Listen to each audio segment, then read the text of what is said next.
Lilianin kiitollinen elokuva-arvostelu.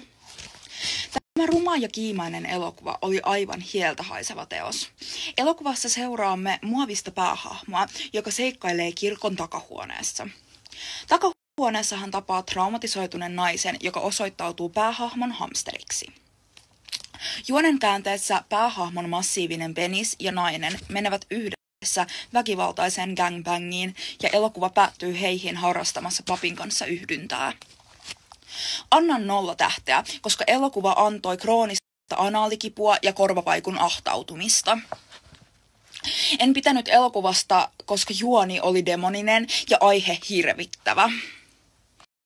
Elokuvaan olisi voinut lisätä luovempia synninpuhdistuskohtauksia ja paremmat musiikit, esimerkiksi Jumalan kämmenellä ja suvivirsi. Ainoat hyvät kohdat elokuvassa oli tennispallojen laitto anaaliin ja erotiikkakohtaukset. Älkää katsoko tätä pahaenteistä elokuvaa.